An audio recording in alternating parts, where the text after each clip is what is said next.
بسم اللہ الرحمن الرحیم۔ مغز ریٹھا حسب ضرورت لے کر کوٹ لیں۔ اب شہد خالص اتنا ڈالیں کہ گولی بن جائے۔ گولی پر قدر چنا بنائیں۔ ایک گولی صبح و شام ہمراہ نیم گرم دودھ پتی کے استعمال کریں۔ یہ لکوہ کا بہترین اور آزمودہ علاج ہے۔ تازہ سنگترا کہیں رکھ دیں، پڑا پڑا سوکھ جائے تو اسے پیس کر شہد کی مدد سے اس کی چنے کے برابر گولیاں بنا لیں۔ یہ گولیاں ہیضہ اور متلی کو ختم کر دیتی ہیں۔ روزانہ 5 گولیاں کھائیں۔ اگر کسی شخص کو دست کا عارضہ لاحق ہو تو وہ 1 پیالہ دودھ لے کر منہ سے لگا لے، جبکہ کوئی دوسرا شخص 1 لیمو لے کر اس کا رس دودھ میں ٹپکاتا رہے۔ اس دوران متاثرہ شخص مسلسل دودھ پیتا رہے۔ دست روکنے کا تیر بہدف نسخہ ہے۔ پھول گوبھی بغلوں کو روکتی ہے اور مسوڑوں کے لیے بہت فائدہ مند ہے۔ یہ خون صاف کرنے والی بہترین سبزیوں میں شمار کی جاتی ہے۔ اس کے استعمال سے پھوڑے، پھنسیاں اور بواسیر کی شکایت بھی ختم ہو جاتی ہے۔ 10 گرام اجوائن، 10 گرام سونف کو 1 گلاس پانی میں ڈال کر پکائیں۔ جب آدھا رہ جائے تو اسے نیم گرم پی لیں۔ اسی ترکیب سے صبح و شام اس ٹوٹکے پر عمل کریں۔ صرف چند دن کے استعمال سے نمایاں فرق ہوگا اور سستا اور مجرب نسخہ ہے۔ یہ نسخہ پیٹ کم کرنے کے لیے ہے۔ نیم کے پتے ½ کلو، گندم ½ کلو، دونوں عشاء عصر کے وقت پانی میں بھگو دیں۔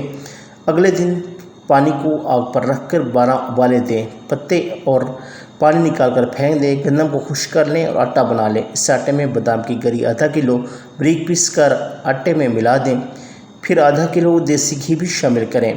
1 پاؤ دیسی شکر ملائیں اور آگ پر رکھ کر بھونیں۔ جب پنجیری سی بن جائے تو بس تیار ہے۔ عصر کی نماز کے بعد اپنی طبیعت کے مطابق 4 یا 5 چمچ نیم گرم دودھ کے ساتھ استعمال کریں۔ یہ شوگر کا بہترین علاج ہے۔ اگر آپ کو بے خوابی کی شکایت ہو تو سونے سے 1-1.5 گھنٹہ پہلے نیم گرم پانی سے غسل کر لیں۔ نہایت ہی پرسکون نیند آئے گی۔ ہاتھوں اور کونیوں پر پڑے جانے والے سیاہ نشان دور کرنے کے لیے لیمو کا استعمال شدہ چھلکا لے کر متاثرہ جگہ پر رگڑیں اور اس جگہ کو دھو کر کوئی بھی کولڈ کریم لگائیں۔ دن میں 1 مرتبہ اس ٹوٹکے پر عمل کریں۔ چند روز میں سیاہ دھبے دور ہو جائیں گے اور ہاتھ اور کونیاں بالکل صاف ہو جائیں گی۔ اگر ناک کی ہڈی بڑھ رہی ہو تو اس کے لیے نیم کے تھوڑے سے تازہ پتے لے کر انہیں پانی میں جوش دیں۔ پھر اس پانی کو چھان کر اس میں ذرا سا نمک ملا لیں۔ اس نیم گرم پانی کو ناک کے نتھنوں میں اس طرح ڈالیں جیسے کہ وضو کرتے وقت ڈالتے ہیں۔ 10-12 دن تک علاج جاری رکھیں۔ انشاءاللہ تعالی فائدہ ہوگا۔ بڑی ہوئی تلی کے لیے مولی کے رس میں نمک ملا کر اس کی 2 چھٹانک مقدار روزانہ مریض کو پلائیں۔ انشاءاللہ واضح افاقہ ہو جائے گا۔ نزلہ، زکام، سینے کی تکلیف اور بلغم بننے کی بیماری میں میتھی دانہ کا استعمال از حد مفید ہے۔ صبح شام 2 چمچ چائے کے 1 کا پانی میں جوش دے کر شہد سے میٹھا کر لیں۔ مسلسل استعمال کرنے سے دم نزلہ بھی ختم ہو جاتا ہے۔ چھوٹے بچوں کو استعمال کرانے سے ان کا سارا بلغم نکل جاتا ہے۔ گاجر کے رس کو روئی کی مدد سے ہر روز چہرے پر لگانے سے چہرہ صاف، رونق اور جلد اچھی ہو جاتی ہے۔